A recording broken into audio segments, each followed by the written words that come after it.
A paz de nosso Senhor Jesus Cristo, aos prezados irmãos e ouvintes da Palavra de Deus. Hoje vamos dar continuidade aos nossos estudos da Escola Bíblica Dominical, referente ao domingo 26 de maio de 2024. Hoje é aniversário da minha filha mais velha, a Serena, uma filha muito abençoada, muito usada na mão de Deus. Que Deus continue te abençoando muito, Serena. A lição de hoje, lição de número 8, vai falar sobre confessando e abandonando o pecado. E para isso nós vamos ler o Salmo 51, versículos 1 a 3, os versículos 11 e 12. E também 1 João 1, 8 a 10, que diz assim a palavra de Deus. Primeiramente, Salmo 51, de 1 a 3. Tem misericórdia de mim, ó Deus, é Salmo de Davi, segundo a tua benignidade. Apaga as minhas transgressões, segundo a multidão das tuas misericórdias. Lava-me completamente da minha iniquidade e purifica-me do meu pecado. Porque eu conheço as minhas transgressões e o meu pecado está sempre diante de mim. Verso 11. Não me lances fora da tua presença e não retires de mim o teu Espírito Santo. Torna a dar-me a alegria da tua salvação e sustém-me com o espírito voluntário.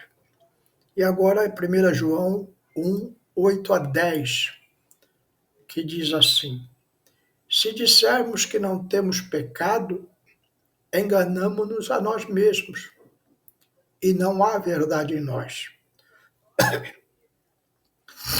Se confessarmos os nossos pecados, Ele é fiel e justo para nos perdoar os pecados e nos purificar de toda injustiça. Se dissermos que não pecamos, fazemo-lo mentiroso e a sua palavra não está em nós. Vamos fazer uma oração para que Deus fale conosco através desta lição fundamentalmente importante para o ensino cristão e a vida cristã, que é o que estamos vendo nesse trimestre sobre a carreira que nos está proposta. Então, nós vamos aprender sobre a confissão dos pecados e o abandono do pecado. Quero orar por você, pela sua família, pela sua vida, para que Deus possa estar te abençoando e o pecado não tenha lugar na sua casa. Senhor, meu Deus, aqui estamos diante da tua presença, pedindo da tua graça, da tua misericórdia. Vamos nesta oportunidade meditarmos sobre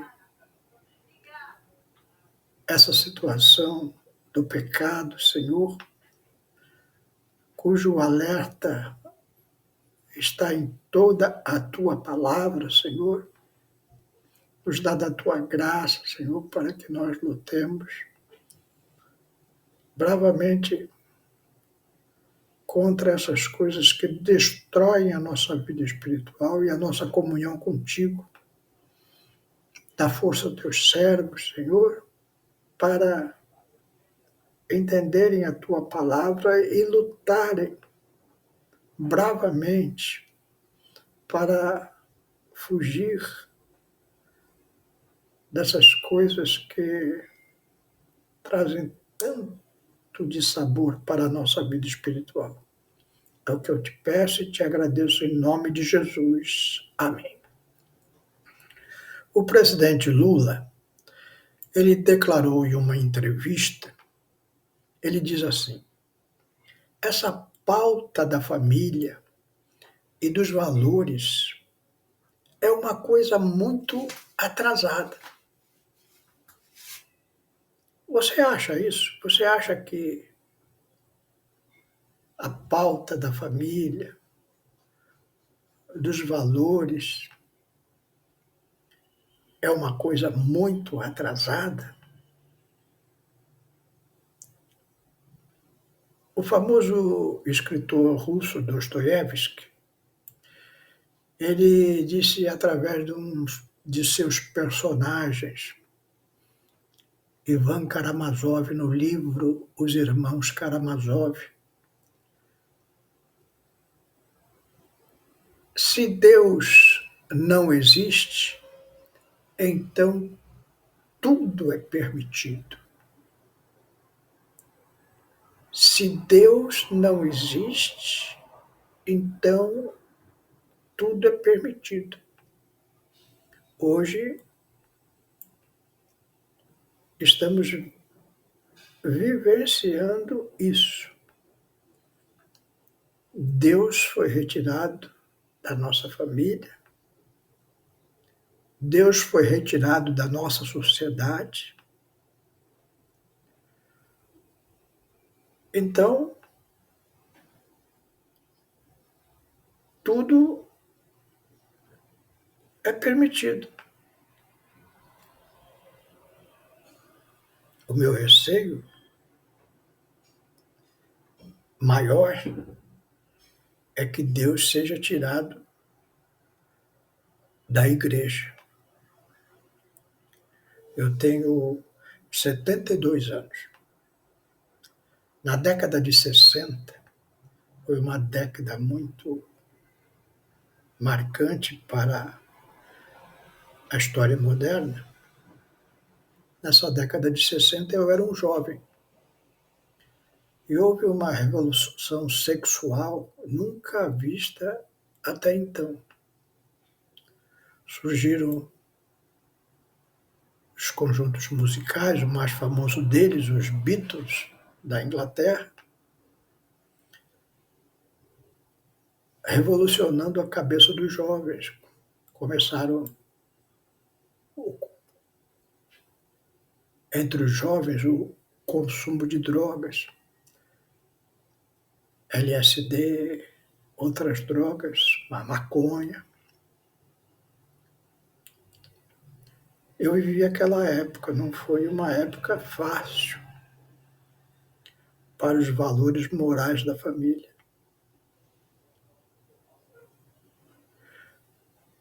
A época atual, eu posso afirmar isso com certeza, porque vivi tanto na década de 60 como estou vivendo os tempos atuais. Os valores morais atualmente estão sendo muito mais atacados que na década de 60. Na década de 60, era um movimento mundial dos jovens atacando os valores da família e da sociedade. Hoje, é toda a sociedade denigrindo, desprezando os valores morais. Hoje, a família e os valores morais é considerado uma pauta muito atrasada. E este ataque frontal de Satanás está adentrando as nossas igrejas com a abolição do pecado.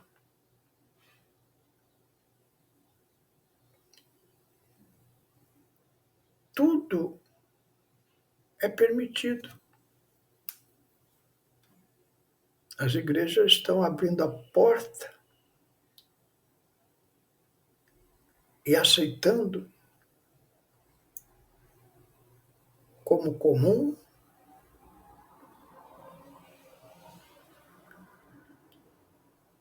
todos os pecados,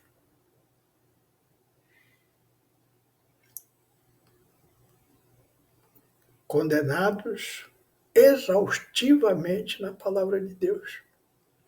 Se tudo é permitido, então Deus é mentiroso.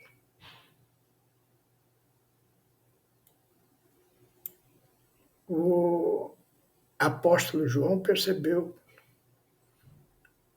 os passos para que isso acontecesse. Mas antes eu quero falar sobre a etimologia da palavra pecado. Comumente na igreja chamamos de errar o alvo. Pecar é errar o alvo. O alvo é você ter comunhão eterna com Deus. Quando você peca, você se separa de Deus. Então você erra o alvo. Mas também é interessante saber que a palavra vem do latim peccatum. A palavra peccatum vem da etimologia da palavra pés e é traduzida como pisar em falso. Você tem pisado em falso? Você tem errado o alvo? O apóstolo João, ele diz que todos nós pecamos. Lá na primeira epístola de João, capítulo 1, o verso 8, como nós já lemos na nossa leitura anterior, ele diz assim: se dissermos que não temos pecado, enganamo-nos a nós mesmos e não há verdade em nós. Se dissermos que não temos pecado, enganamo-nos a nós mesmos e não há verdade em nós. Então, surge o conceito de mentira. A mentira é uma construção, vem de mente, a etimologia de mentir vem de mente. É construir uma narrativa mentalmente falsa. Eu conheço a verdade, mas pretendo enganar alguém ou esconder a verdade, e aí eu construo uma narrativa mentalmente falsa.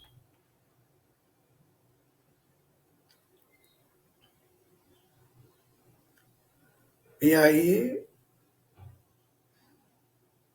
nós, primeiramente, começamos com essa narrativa mentalmente falsa, popularmente conhecida como mentira, e mentimos aos outros.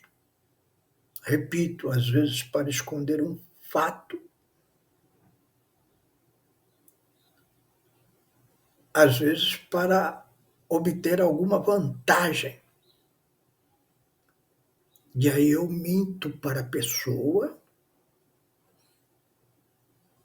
tentando, de alguma forma, enganá-la. Pisei em falso. Errei o alvo. Mas João nos alerta que ainda há um passo posterior que agrava a situação.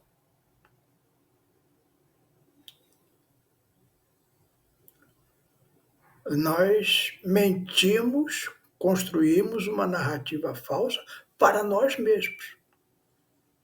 Primeiro eu minto aos outros, depois eu minto a mim mesmo, tentando me convencer de que aquele ato pecaminoso que cometi não é pecado. Eu não pisei em falso. Eu não errei. Se você tiver boa memória, você vai ver que muitas vezes você justificou para os outros o seu erro, o seu pisar em falso, o seu errar o alvo, o seu pecado. E quando você faz isso, você começa uma fase de convencimento de si próprio, a si próprio, que aquilo que você fez não é tão errado assim. Você não pisou tanto em falso, você não errou tanto o alvo.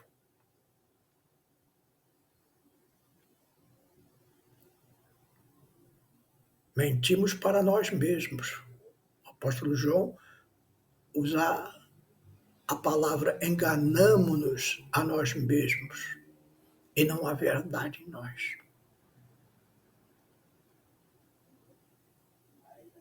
Então mentimos aos outros, mentimos depois a nós, acreditando na mentira.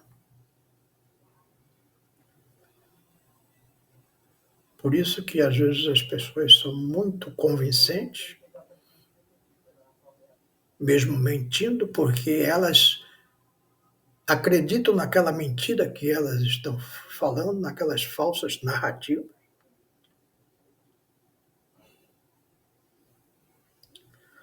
E o pior, chega à terceira fase. O apóstolo João diz aqui no verso 10 de 1 João: se dissermos que não pecamos, fazemo-lo mentiroso, falando da pessoa de Deus. E a sua palavra não está em nós. Então, a terceira e última fase, gravíssima, é nós chamamos Deus de mentiroso. Os irmãos percebem que isso está acontecendo na igreja? Na sociedade já acontece direto. Nada é pecado. Deus não existe, tudo é permitido. Agora, na igreja, nós começamos a mentir aos outros, mentimos a nós mesmos e depois falamos: não, isso não é pecado na Bíblia. Porque não é bem assim como você está falando.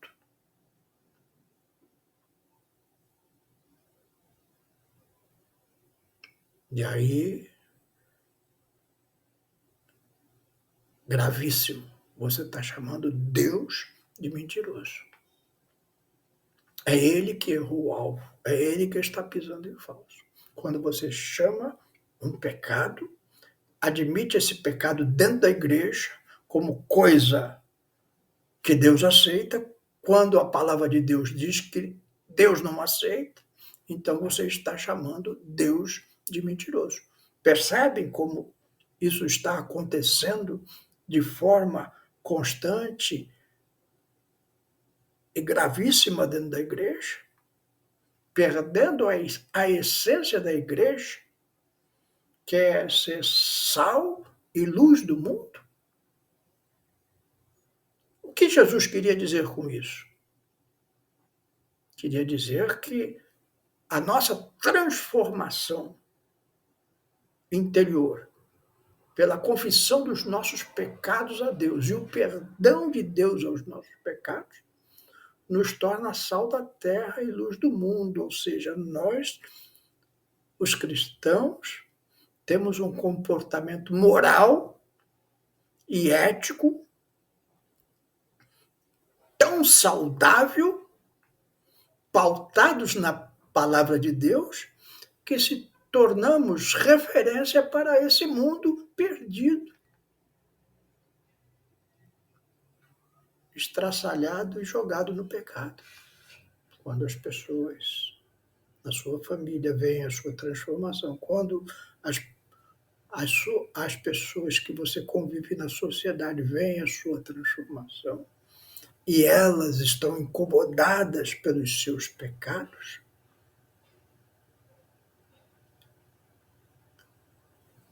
pode ser que o coração delas se encha de esperança e fale: não, como teve jeito para ele, tem jeito para mim também. E aí ele vem para Jesus.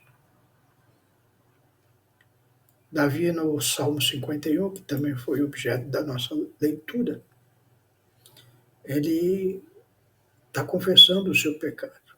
O contexto desse salmo está relacionado ao caso envolvendo Betseba.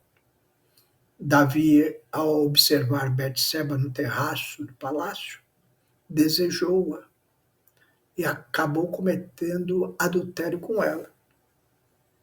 Para piorar, provocou a morte do marido de Betseba, o general Urias, que estava na frente de batalha.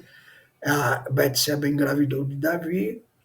Davi chamou o general Urias da frente de batalha para passar os dias em casa. A intenção de Davi é que Urias coabitasse com a sua mulher, então a gravidez estaria justificada. Mas Urias era um soldado valente, não quis se aproveitar da ocasião para folgar, porque ele não achava justo ele folgar quando os seus soldados estavam na frente de batalha. Então ele não dorme com a sua mulher. E Davi fica muito nervoso com a situação e manda Urias para a frente de batalha, onde fatalmente seria morto, como aconteceu. Isso vem destruir o coração de Davi. Agora ele está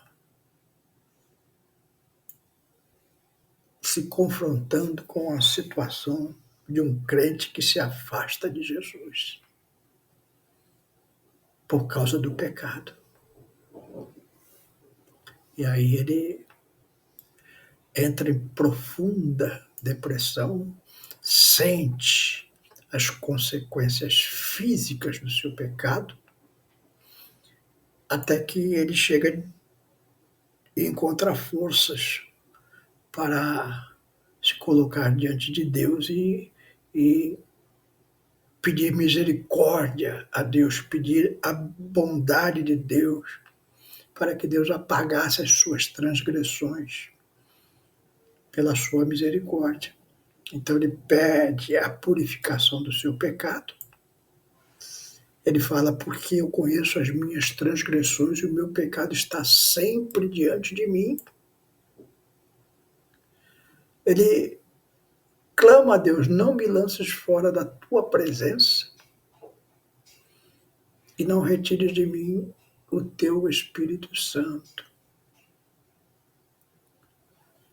Ele está muito abalado, triste. Torna-me a dar a alegria da tua salvação e me sustém com o Espírito reto. E ele, diante da sua atitude, ele alcança a graça que está lá em Provérbios 28:13. O que encobre as suas transgressões nunca prosperará, mas o que as confessa e deixa alcançará misericórdia. Então, se você tem algo escondido, se você tem mentido aos outros, mentido a si próprio, ou se chegou até ao ponto de chamar Deus de mentiroso, tenha um quebrantamento como Davi teve, confesse o seu pecado, chegue diante de Deus e exponha a sua situação e clame por misericórdia. e faça o que Jesus recomendou àquela mulher pega em adultério em João 8:11.